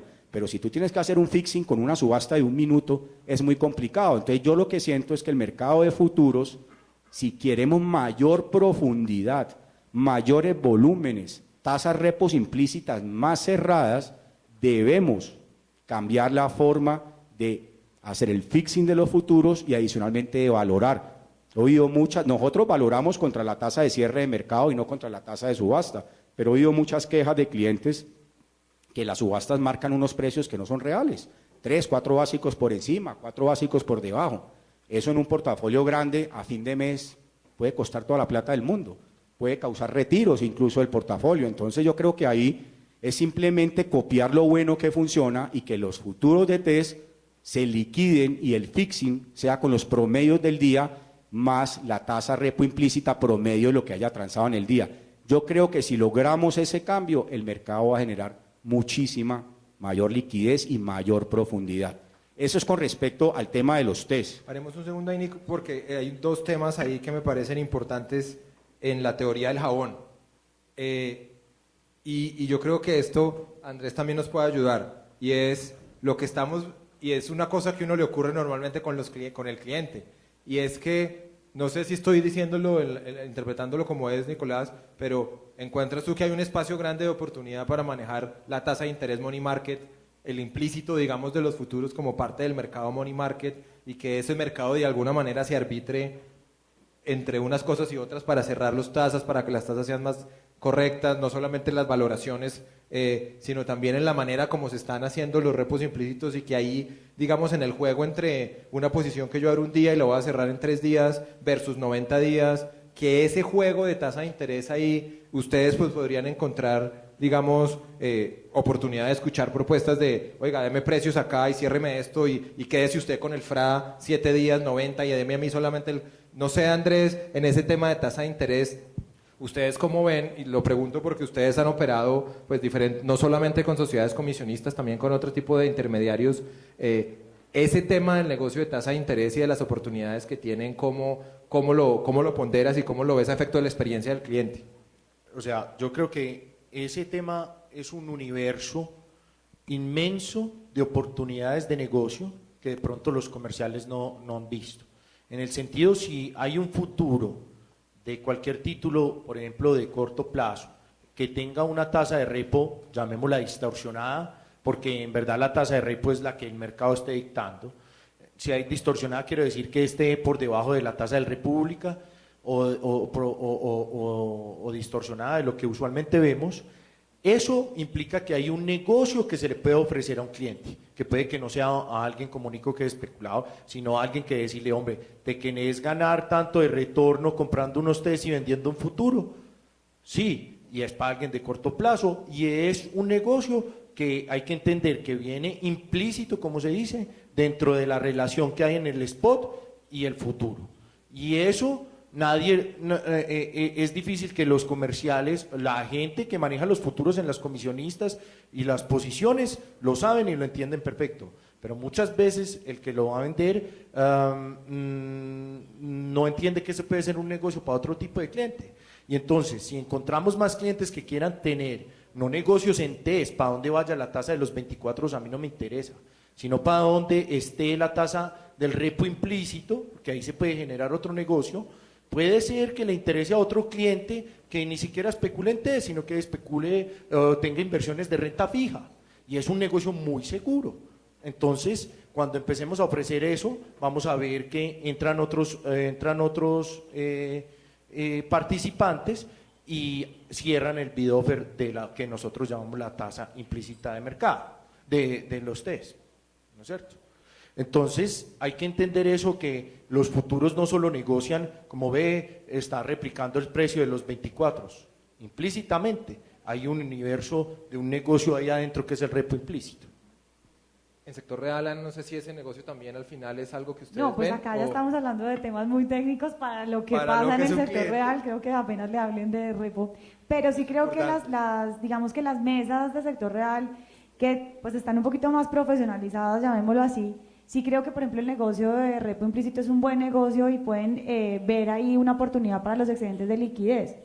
O sea, sí creo que ahí hay una oportunidad, aunque pues en Quala, si yo llego con esta discusión, mejor dicho, pero lo que creo es que sí hay mesas en el sector real que no son tan conservadoras, que sí están dispuestas a hacer negocios de repo implícito y donde ven una oportunidad como una inversión, y al final, digamos, el riesgo pues se limita muchísimo. Entonces, creo que esas entidades lo que buscan es el control del riesgo.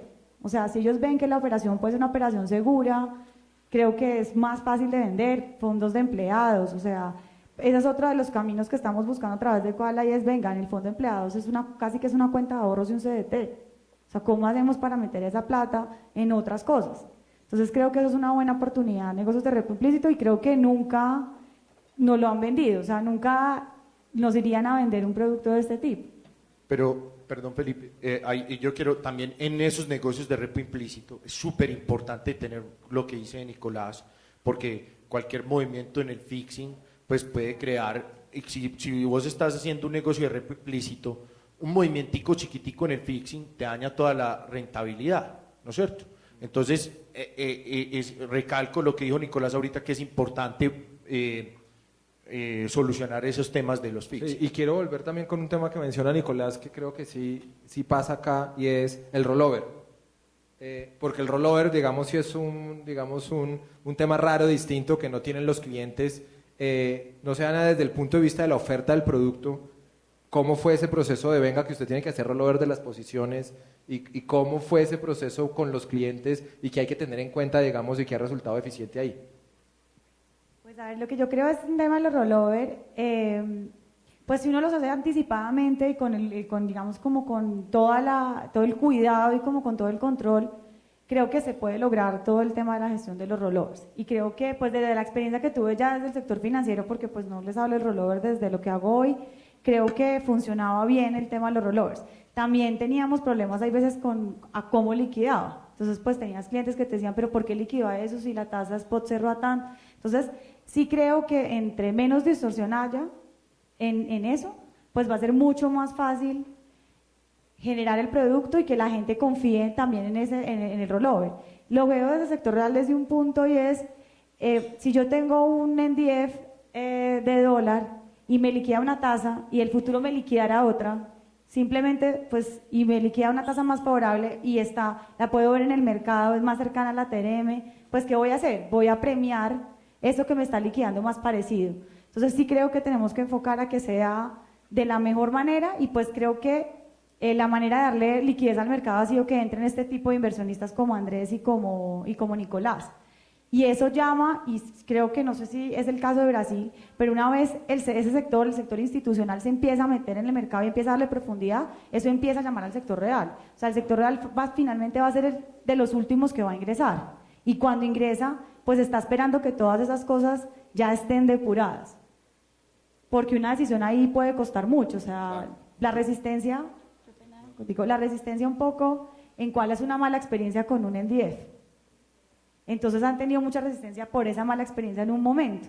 Entonces sí creo que tenemos que ser muy contundentes con la operación, con la liquidación y con los cierres, que se parezca mucho al otro producto con el que estamos compitiendo. Y una cosa que quiero resaltar de esta última conversación también es que en lo que hemos llevado, el hecho de cómo le está aterrizando el producto al cliente final no solo depende del comercial. Que es lo y sobre todo la última parte, es muy importante el rol, digamos que ser un buen distribuidor y un buen distribuidor de producto al cliente final también arranca desde la actitud del prop, de cómo está cuidando los precios, buscando los consensos de mercado que sus clientes generan, las oficinas jurídicas, las oficinas de riesgo, porque desde el tema de cómo cuido el fixing, dónde está el fixing, que son temas un poco más técnicos que van un poco más asociados a los consensos de las mesas de posición, pues hemos pasado por otra serie de temas donde ahí la vinculación, y creo que es lo que resalto de estos últimos minutos también, es pues que la venta al cliente no es solamente mandar al comercial a la calle y vaya y haga alguna cosa, sino que tiene el aparato detrás desde la posición, las oficinas de soporte para llegar allá. ¿Sí? No sé si ustedes están en desacuerdo o algo con eso. Sí, y yo creo que una de las cosas que yo quería mencionar que pasa con los clientes, un cliente se involucra en un mercado nuevo que es el de derivados, llamémoslo nuevo, en el de estandarizados, entonces entra y va a buscar un rol y no lo puede hacer o le costó mucho, entonces dice, no vuelvo a operar en derivados, me cuesta mucho. Yo quiero como resaltar una cosa de que es el mercado de derivados estandarizados. Si yo estoy largo una posición, en un total de la cámara hay largos y cortos, hay un open interest, entonces alguien tiene que estar corto. En ese sentido es muy probable que alguien más tenga la necesidad o quiera hacer el rol de sus contratos. A lo que voy es que muchas veces no solo la liquidez se tiene que prestar desde en el rol, no solo se tiene que generar desde la mesa de generación de las compañías de bolsa, sino que es importante cuando yo empecé a operar con el give up, me doy cuenta que él está haciendo un rol muy caro, pero encuentro que alguien más en el mercado lo está haciendo mucho más barato. Y entonces, cuando tengo la posibilidad de operar con él, y centralizarlo, me doy cuenta que ese rol pasa de ser un problema a ser yo no un puente y hasta poder yo tener rendimientos en el sentido que encuentro que no todos los roles tienen que estar generados por la mesa de estructuración, sino que al poder yo operar con todo pues con varios comisionistas, tengo la capacidad de ver quién está largo, quién está corto y las necesidades que cada uno tiene. Entonces se crea un mercado en el futuro, en el rol implícito, que ese es el mercado que en verdad necesita tomar liquidez, porque ese es el que nos lleva a tener el mercado de spot en Colombia en los test es un mercado muy líquido, eso todos lo sabemos, en comparación con Latinoamérica es bien líquido. Ahora nos falta es transmitirle esa liquidez a los futuros. Para que esa liquidez se transmita, tiene que generarse la liquidez en el mercado de los futuros, de los repos implícitos, mejor dicho.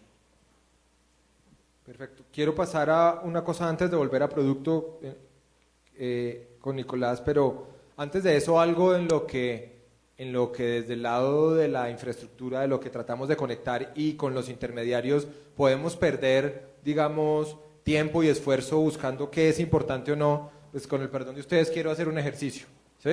Voy a decir una serie de cosas y según esa serie de cosas ustedes ayúdenme diciendo si eso es positivo para la relación, si eso realmente no aporta valor para el tema si eso no aporta valor para el tema de la relación que tengo con mi intermediario o si eso efectivamente destruye valor y no me interesa cómo está hoy la situación, ¿sí? Entonces voy a poner el primer ejemplo, por ejemplo, los extractos. Cuando uno está pensando en que cómo va el extracto, dónde va el extracto, cómo pone el extracto, ustedes que reciben esos extractos en la manera del uso que les dan, ¿esos creen que eso es algo que como está genera valor, como está todavía tiene mucho de mejora, o digamos está bien, no le paren bolas a eso y concentrémonos los esfuerzos en otro lado? Sí, ese es un poco el esfuerzo, ¿sí? que queremos hacer y a partir de eso pues vamos a retomar temas que tienen que ver con producto después. Entonces, comenzando con los extractos, ¿ustedes cómo lo ven? Yo creo que genera valor.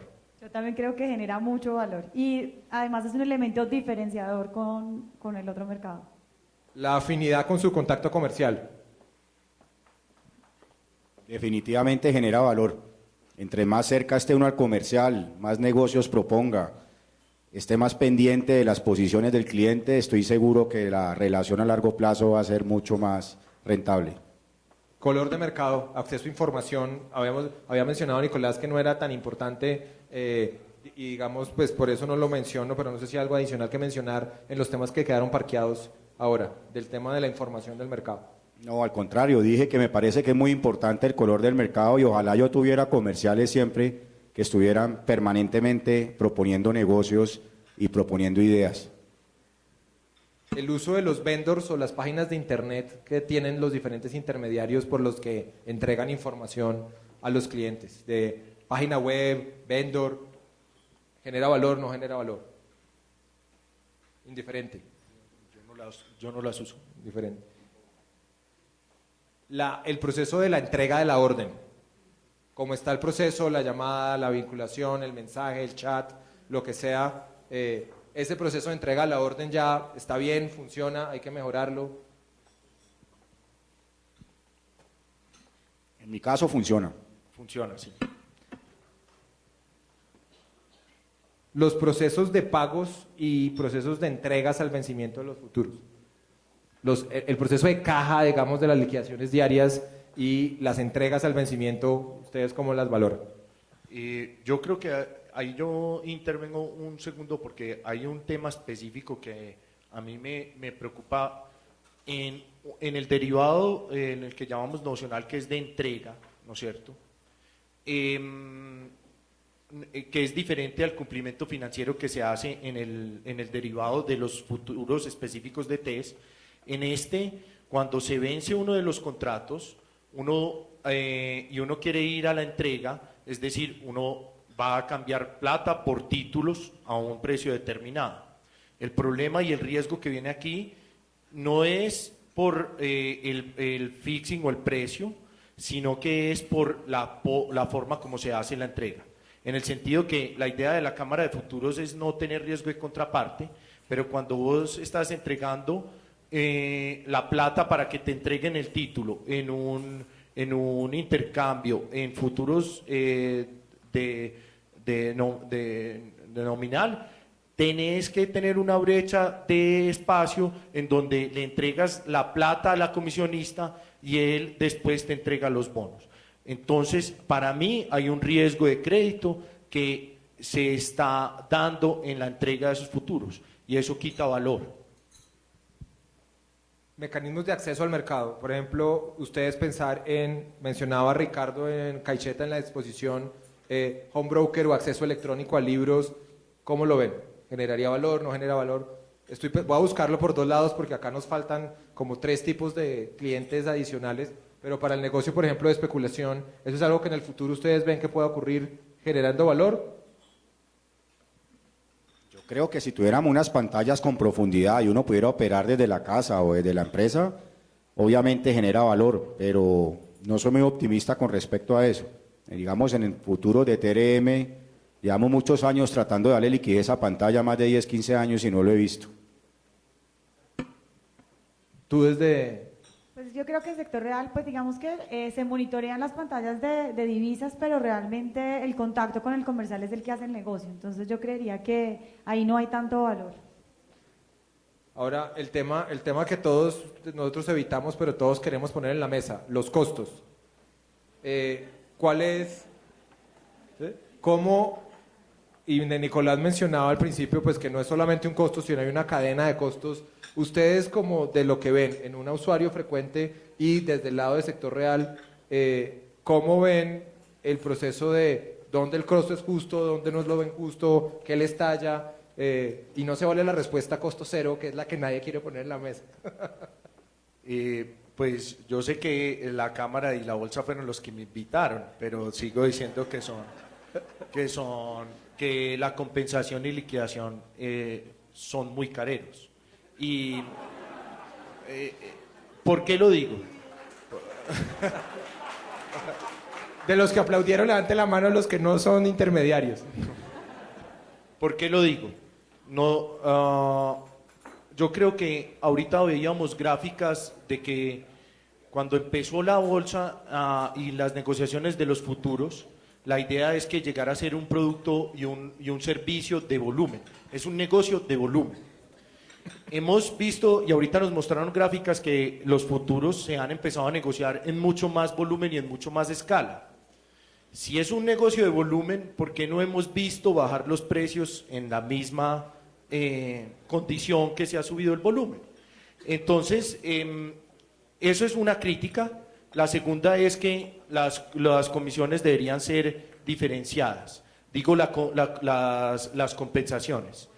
El caso va, si yo quiero operar hoy un futuro de parte corta, el futuro de parte corta me cuesta, creo que algo así como 1/3 de básico o 1/4 de básico operarlo. Entonces, si voy a entrar por futuros, la operación de entrada y salida, en solo la compensación y liquidación, me está costando casi un básico de entrada. Si queremos tener mercados líquidos y tal, eso hay que entender lo que el bid offer en los futuros se me abre un básico más.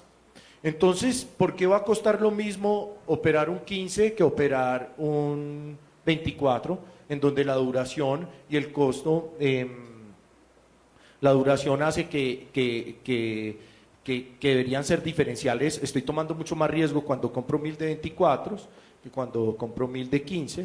Entonces, también es un llamado a que los costos cambien con los volúmenes y que los costos cambien con los diferentes contratos que hay. Pues mi percepción es en sector real no es tan evidente qué es compensación, qué es liquidación, cuánto me está cobrando la bolsa. Entonces, digamos que esas tarifas pues no las están midiendo. Creo que cuando uno está generando realmente valor, el precio es importante, pero no es el driver que hace que uno tome la decisión. Y eso es lo que yo he visto, y cuando uno lo vendía, muchas veces era, no, le voy a dar un precio súper competitivo, y como que lo ponía en la mesa, y no necesariamente es el valor. O sea, yo creo que el sector real está dispuesto a pagar mientras le cubran sus riesgos, mientras le ataquen la necesidad. Obviamente tiene que ser competitivo frente a los otros mercados, o sea, no puede estar desfasado frente a los otros mercados, pero creo que no es tan perceptible cuánto cobra pues, estos temas del costo de la bolsa, del costo de la cámara, sino que es más hacia el servicio. Yo creo que el sector real paga eso. Felipe, ¿me da la palabra, por favor? Seguía. Yo lo dividiría, digamos, los costos lo dividiría como en productos. En referencia específica a TES, obviamente hay unos costos adicionales por los peajes que se cobran cuando uno hace el futuro, no directamente cruzando con un creador de mercado, sino que la cobertura la hace la tesorería. Lo otro es el bid offer spread de las tasas repo, se aumentan por las imperfecciones que hay en el fixing y en las valoraciones. Pero el costo de la operación como tal para nosotros es idéntico al costo de operar cuenta de margen. Estoy hablando de sin incluir los costos extras que ya expuse. En dólar, yo creo que aquí es muy importante hablar de los costos de dólar. Nosotros especulamos en dólar, creo que hay unos clientes importantes que especulan en dólar y varias entidades con que operamos dólar nos dicen que el costo de ellos para $1 millón operar son 18 centavos de dólar. Es decir, que ese es su punto de equilibrio por una punta. Entonces, para poder sacar un margen y cubrir los costos y los riesgos de la operación, mínimo deben cobrar al cliente 30 centavos por entrar y 30 centavos por salir. Entonces, uno como especulador, que finalmente los especuladores son los que dan creo que son los clientes más importantes en futuros de TRM, porque el sector real está mucho más enfocado a cerrar con bancos por la sencilla y simple razón de que no tienen que poner garantía. Entonces, digamos que en los futuros de TRM, los volúmenes grandes los cierran los especuladores. Entonces, pongo un ejemplo para operar dólar. Primero, cuesta 60 centavos entrar y salir. Segundo, si cierras la operación hoy, te dan un bid offer spread en devaluación y mañana quieres cerrar la operación o en 2 o 3 días, pues entendiendo la situación, pues la diferencia entre el bid offer spread es un peso, peso y medio. Entonces, si quieres salir de la posición en 3 días, probablemente tu costo entre la comisión que pagas más el bid offer spread de evaluaciones puede estar alrededor de 2 pesos. 2 pesos es muchísimo, pero muchísimo dinero. Yo creo que las comisiones de dólar están muy altas, debe bajarse. Quisiera también aprovechar la oportunidad, y me da pena con Felipe, pero de pronto después ya me termina mi tiempo y quiero, y me parece muy importante, hablar sobre las garantías del producto de dólar. Y cómo es posible que uno para operar $1 millón tiene que poner en un contrato a 30 días una garantía de $80.000. Es decir, vamos a un banco a pedir un cupo contra garantías y la exposición crediticia que exige la superfinanciera es 3-4% menos. Hablamos con una entidad afuera, cualquiera, y le decimos que queremos operar no futuros sino NDFs y exigen entre el 1,7, 1,8 y el 2% de garantía. Vas a una plataforma a operar peso mexicano, euro y te apalancan 50, 100 veces. Aquí nos están apalancando en los futuros de TRM 13, 14 veces. Es decir, creo que las exigencias de garantía para las operaciones de dólares, a los futuros, a toda la curva, no solamente 30 días, es una exigencia muy grande y es muy alta y creo que por eso también el mercado no ha cogido la fuerza que debería coger ni se operan los volúmenes que se deberían operar. Entonces, es un llamado a la bolsa y a los reguladores para que realmente hagan sus números. Yo no encuentro que en Colombia hayamos tenido volatilidad del 8%, ni con un nivel de confianza del 99%, a que por lo menos equiparen esas garantías a otros productos y a otros mercados. Si no, creo que los futuros TRM nos vamos a estancar y van a ser muy pocos los que no tienen acceso a otras contrapartes que van a terminar operando. Y la última propuesta que hago, que sé que no es muy estándar en los mercados desarrollados, pero aplicaría mucho para Colombia, es ¿por qué no pensar en un futuro de más corto plazo? Es decir, ya tenemos un futuro de 30 días, ¿por qué no pensar en sacar un futuro de 15 días? Hablo de parte de los especuladores, no hablo del sector real que cubre una deuda o que vende futuros una exportación, hablo de los especuladores que el entrar y salir cuesta mucho por el bid-offer spread de evaluación. Entre más corto el contrato, obviamente cuesta menos y se puede operar mucho más volumen. Miremos las posibilidades de cotizar un futuro 15 días. Las liquidaciones del mercado spot y las liquidaciones del mercado de futuros, el fixing, es muy transparente, funciona muy bien y no tendría problema uno estar liquidando cada 15 días haciendo el rol. Con respecto a los test, que se me ha olvidado este punto también, estoy muy preocupado con la liquidez de los futuros de corto plazo. Es decir, la nueva modalidad de las entidades es no te cotizo sino el futuro líquido y de 90 días. Toco las puertas, cotízame a 30 días, cotízame a 60, no, solamente damos precio a 90 o te cotizo a 30 días en el futuro específico con un spread, no sé, de medio o .70 o un punto de margen entre bid-offer en el repo implícito.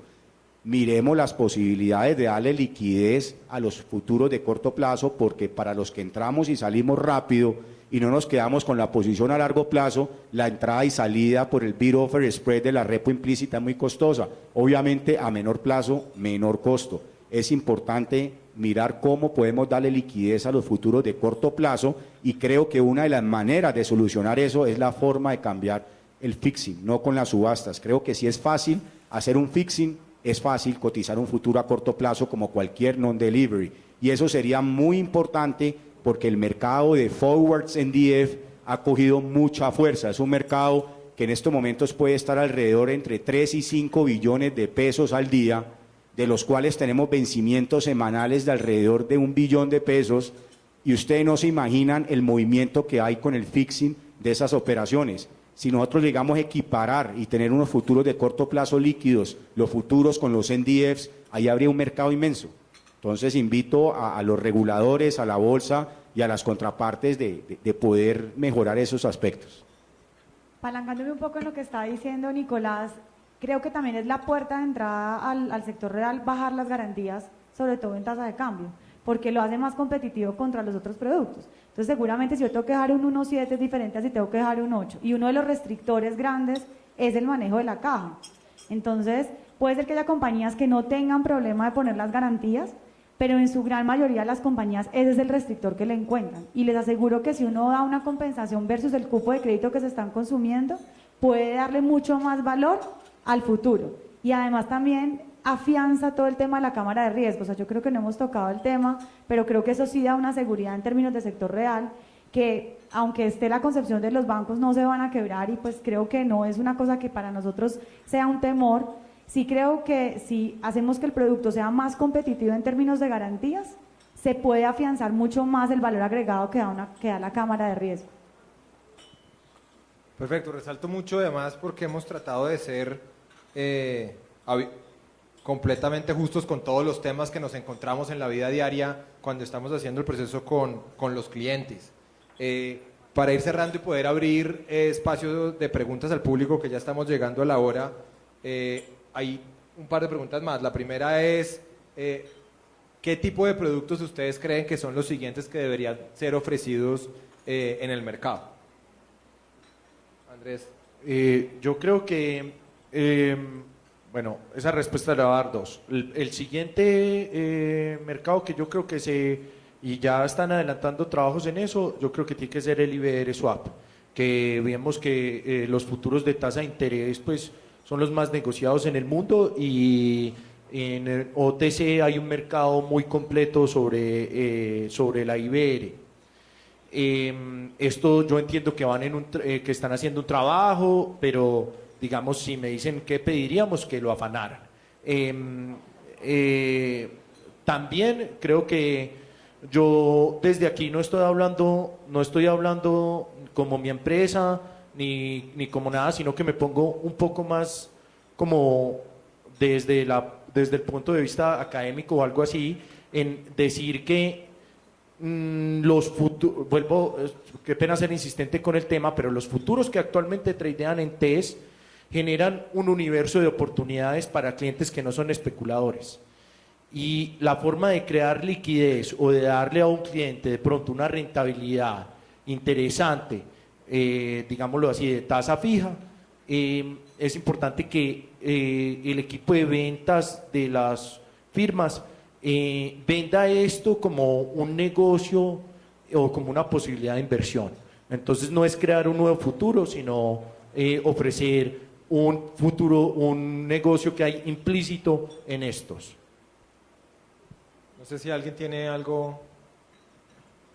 Recalco lo que dice Andrés, definitivamente en Nueva York hay un mercado de curvas IBR swap muy importante, hay unos volúmenes grandes, hay unas oportunidades de negocio y de arbitrar la curva IBR contra los TES y generan muchas oportunidades y creo que hay muchas contrapartes que no tienen acceso a ese mercado de swap IBRs, sea con una contraparte externa o sea con un banco local porque simplemente no le dan cupo de contraparte. Entonces qué bueno que hayan futuros de IBR para poder arbitrar esa curva de swap IBRs versus los TES. El segundo producto que yo creo que debe ser el siguiente escalón definitivamente es FRAS. Creo que Colombia, ese mercado de FRAS tiene que desarrollarse y hay que empezar a trabajar en el tema, pero creo que el primer paso es la curva de IBRs. Y opciones finalmente, que ya hay un mercado over the counter con los bancos, sería muy bueno que las entidades que no tengan acceso a cerrar con bancos opciones, sea para comprar o vender, pudieran hacerlo a través de la bolsa. Pues muchas gracias. Antes de cerrar, quisiera ver si hay preguntas del público para este foro.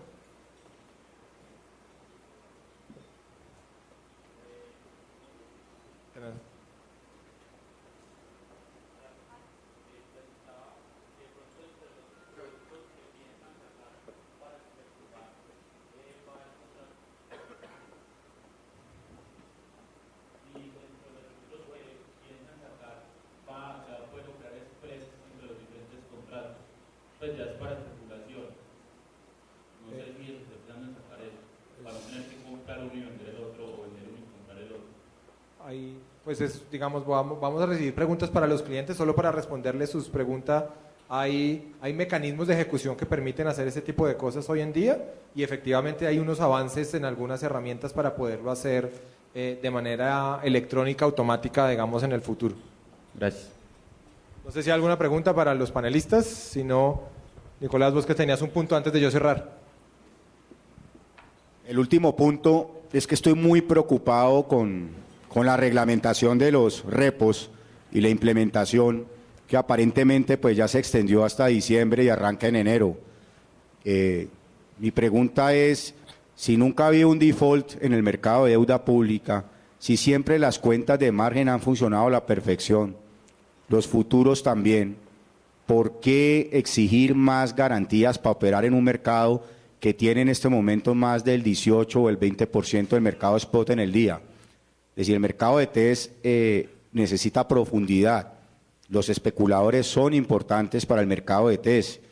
Los futuros es un mercado que está frágil, que apenas está arrancando, que vemos que tiene muchos inconvenientes para conseguir liquidez. Es decir, número uno, ¿cómo le vas a pedir una cuenta de margen una garantía adicional si ya está poniendo el 5% del valor de giro? Número dos, ¿cómo le vas a pedir una garantía a la firma comisionista para hacer una cobertura para cubrir una posición que le abrió un cliente? Es decir, los costos se van a aumentar muchísimo, la profundidad se va a reducir y ya los riesgos de las firmas comisionistas y los bancos están medidos a través de otros indicadores diferentes a garantías extras que haya que poner. Entonces me preocupa mucho, yo creo que esto es un tema muy delicado y invito a la bolsa de los reguladores de ver muy bien lo que van a hacer porque puede ir en contravía del mercado, se puede sacar a los especuladores, pueden encarecer los productos y puede pasar que los futuros se vayan de capa caída si pasa eso. Entonces los invito a que miren muy bien ese tema. Muchas gracias, Felipe. No, muchas gracias. Antes de despedir a los panelistas, una pregunta. Esperemos un segundo porque hay gente al fondo.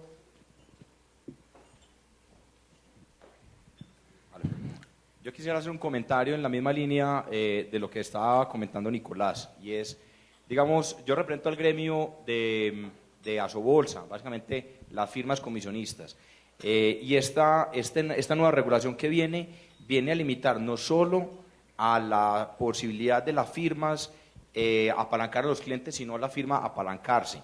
pero al mismo tiempo está afectando el desarrollo y la liquidez y los precios de los mercados. O sea, les voy a poner un ejemplo muy sencillo. Todo lo que estamos hablando de futuros, o digamos que todo el volumen que se ha generado últimamente en los futuros se genera creando posiciones sintéticas, se genera con la firma comprando el título, cargándolo en posición, fondeándolo hasta el vencimiento del futuro y obviamente vendiéndole el futuro al cliente. En esta regulación que viene, si se van a exigir garantías adicionales por las simultáneas, tanto para los clientes como para la posición, y si adicionalmente entra el decreto de IRL que exige una garantía adicional, los costos de las simultáneas para las firmas comisionistas e incluso para los mismos bancos se incrementan entre 80 y 150 puntos básicos, lo cual básicamente va a atacar directamente el desarrollo del mercado de derivados. Entonces yo el comentario que quería hacer y el llamado que quería hacer es, no solo Asobolsa y las firmas comisionistas debemos remar hacia el mismo lado, sino los otros gremios, o sea, Asobancaria, incluso Asofondos, Asofiduciarias, todos debemos remar hacia el mismo lado. Obviamente debemos buscar que el mercado sea un mercado más sólido, más seguro y que tenga unos blindajes y unas coberturas acordes a la volatilidad y a los riesgos de mercado. Pero no podemos estar desalineados en los gremios porque en últimas el gran perdedor va a ser el mismo desarrollo del mercado. Es un llamado para todo el mundo. Juan, gracias. Pues no quiero cambiar el tema sin perjuicio de que es lo importante y lo acompaño, pues cambiar el tema, pero lo que queríamos brindar de este momento de la última hora y media era justamente que esta es la vía real, ¿sí? No necesariamente, y fue un poco, y muchas gracias a las personas, a Nicolás, a Andrés y a Ana por prestar su tiempo y acompañarnos en este proceso, pero tenemos gente aquí en el auditorio que son firmas de diferente nivel, no todos los clientes son tan especializados como estos, esperemos los FICs nos llenen de clientes tan especializados como estos, pero la diversidad de los clientes y lo importante de este momento para todos los que están en los diferentes momentos de desarrollo en sus equipos comerciales y sus desarrollos de producto es que efectivamente hay mucho que hablar con los clientes y es muy importante la preparación que hagamos desde el mercado en las objeciones, en poder satisfacer los temas de producto, los temas de costo, los temas de riesgo, pero de la misma manera reconocer que si estamos acá sentados y cuento mal contados 200 personas y con el tiempo de las personas que nos acompañan en el panel es que estamos hablando de algo importante y es una conversación que vale la pena tener y es un esfuerzo que vale la pena hacer y queríamos entregarle a ustedes con este panel ese sentimiento de los retos de manejo de objeciones y de los retos de conversaciones y de construcción de mercado que tenemos y que ustedes van a tener en privado uno a uno con sus clientes y que se apoyen en esto para poder compartir esta estrategia y seguir profundizando el mercado. Les pido el favor, me ayuden con un fuerte aplauso para despedir.